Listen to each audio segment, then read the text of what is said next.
በማህበራዊ ሚዲያና በህዝብ ዘንድ ከፍተኛ ቁጣ ለቀሰቀሰው ክስተት ወሳኝ መረጃ ይዘን ቀርበናል። በቅርቡ በተካሄደው የሽልማት ፕሮግራም ላይ የኢትዮጵያ ባህልና ስነ ምግባር ያፈነገጠ አለባበስ ለብሰው የታዩ ግለሰቦች ላይ የፌዴራል ፖሊስ እርምጃው መውሰዱ ተገለጸ።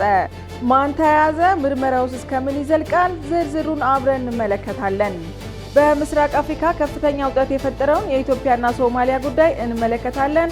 ኢትዮጵያ ከሶማሊያ ግዛት ከሆነው ሶማሊላንድ ጋር የደረሰችው የወደብ ስምምነት ተከትሎ የሞቃዲሾ መንግስት የወሰደው ጠንካራ እርምጃ ምንድን ነው? እንዲሁም የዓለም አቀፍ ማህበረሰብ ምላሽ ምን ይመስላል? በዝርዝር እናያለን። እኒንና ሌሎች ዜናዎችን በዝርዝር እንመለከታለን። ሰብስክራይብ፣ ሼርና ላይክ ማድረግዎ እንዳይረሱ። ወደ ዜናው እናልፋለን። ውጥረቱን የፈጠረው ክስተት በቅርቡ በተካሄደው ሶስተኛው የጂ ፓወር ቲክቶክ ክሬቲቭ አዋርድ ሽልማት ስነስርዓት ላይ ነው። በዚሁ ዝግጅት ላይ አንዳንድ ተሳታፊዎች በህዝብ ፊትና በቴሌቪዥን ቀጥታ ስርጭት ላይ ከሀገሪቱ ባህልና መልካም ስነ ምግባር ያፈነገጠ ሰውነትን የገለጠ አስነዋሪ አለባበስ ለብሰው መታየታቸው ከፍተኛ ትኩረት አግኝተዋል። ፖሊስ ባወጣው መግለጫ እንዳመለከተው ክስተቱን ተከትሎ ከህዝብ ዘንድ ከፍተኛ ተቃውሞና የማህበራዊ እሴቶች በመጣስ ቅሬታ ማስተናገዱን አስታውቋል። የፌዴራል ፖሊስ እርምጃና ተያያዥ ዜናዎች። የፌዴራል ፖሊስ ይህንን የህዝብ ስሜት የነካ ጉዳይ ተከትሎ ወዲያውኑ ምርመራ መጀመሩን አሳውቋል። እርምጃውም በክሱ በተጠረጠሩ ግለሰቦች እንዲሁም የዝግጅቱን አቅራቢዎችና ስፖንሰሮች በቁጥጥር ስር መዋሉን ያካትታል። ፖሊስ ምርመራ እየተደረገባቸው ያሉ ተጠርጣሪዎችን ስም በይፋ ያሳወቀ ሲሆን እነርሱም ወንጌላዊት ገብረ እንድሪያስ በርሄ፣ በረከት ጸጋዬ ጃፋር፣ መቅደም ደረጀ መንግስቱ፣ ግሩም ገዛኸኝ ቀጨኔ፣ ዮሐንስ መኮንን ኃይለማርያም። ፌዴራል ፖሊስ በመግለጫው ላይ ጠንካራ ማስጠንቀቂያ አስተላልፏል። ፖሊስ እንዳለው ከህብረተሰቡ ባህልና እሴት ያፈነገጠ አለባበሶችና መጤ ባህሎች ተስፋፍተው በትውልዱ ላይ አሉታዊ ተጽዕኖ እንዳይፈጥሩ የህግ ተጠያቂነትን ለማረጋገጥ ምርመራውንም አጠናክሮ እንደሚቀጥል አሳስቧል። ይህ እርምጃ በመዝናኛና በማህበራዊ ሚዲያ ዘርፎች የሀገርን ባህል የስነ ምግባር የሚጥሱ ተግባራት ላይ የመንግስት ቁርጠኝነት የሚያሳይ ነው። የኢትዮጵያ የወደብ ስምምነትና የሶማሊያ ምላሽ። ኢትዮጵያ ቀደም ሲል ከሶማሊያ ወጣ ብላ ራሷን ገለልተኛ አድርጋ ከምትጠራው ሶማሊላንድ ጋር ወደብ በመጠቀም ስምምነት መፈራረሟ ይታወቃል። ይህም ስምምነት የኢትዮጵያ የባህር በር ፍላጎቷን የሚያሟላ ነው ተብሎ ሲጠቀስ፣ ሶማሊያ ግን ስምምነቱ የግዛቷን ሉዓላዊነት የጣሰ ነው በማለት በጠንካራ ሁኔታ ተቃውማለች። የሞቃዲሾ እርምጃ በውጥረቱ መቀጠል። የሶማሊያ መንግስት በቅርቡ ከኢትዮጵያ ጋር ያለውን ዲፕሎማሲያዊ ግንኙነት ሙሉ በሙሉ ማቋረጥ ወይም የኤምባሲ እንቅስቃሴዎችን መቀነስ የሚያመለክት ጠንካራ እርምጃ መውሰዱን ተዘግቧል። ሞቃዲሾ ለኢትዮጵያ ሰላማዊ ድርድር ያቀረበችውን ጥያቄ ኢትዮጵያ ውድቅ አድርጋለች የሚል መረጃ ወጥቷል። የአፍሪካ ህብረት ጥሪ በሁለቱ ሀገራት መካከል የተፈጠረው ውጥረት በቀጠናው ሰላም ላይ የሚያስከትለው ስጋት ከፍተኛ ነው። የአፍሪካ ህብረትና ሌሎች ክልላዊ ድርጅቶች ሰላማዊ ድርድር እንዲካሄድና ውጥረቱ እንዳይባባስ አሳስበዋል። አሜሪካ፣ የአውሮፓ ህብረትና የአረብ ሊግ ጨምሮ ሌሎች ዓለም አቀፍ ተዋናዮች በሁለቱ ሀገራት መካከል ስምምነት እንዲመጣ ጥሪ አቅርበዋል። ዓለም አቀፉ ማህበረሰብ በዋናነት የሚያሳስበው በቀይ ባህር አካባቢ ያለው የጸጥታ ሁኔታ ይበልጥ እንዲባባስ በአካባቢው ያሉ የንግድ መስመሮች አደጋ ላይ ይጥላል ብለዋል። ይህ ሁኔታ በአፍሪካ ቀንድ ውስጥ ትልቁን የዲፕሎማሲና የደህንነት ፈተና ፈጥሯል።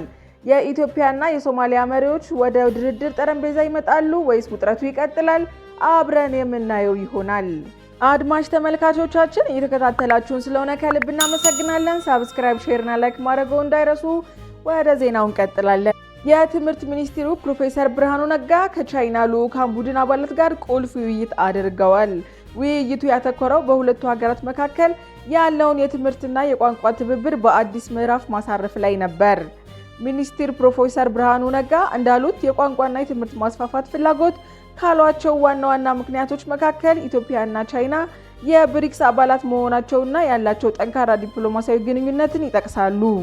የልዑካን ቡድኑ መሪ ዳይሬክተር ዮዮን ፌንግ የቻይና ቋንቋ በአሁኑ ሰዓት በተወሰኑ ዩኒቨርሲቲዎች ብቻ መሰጠቱን ጠቅሰው ይህንን በማስፋፋት የህዝብ ለህዝብ ትብብር ማጠናከር እንደሚፈልጉ አብራርተዋል።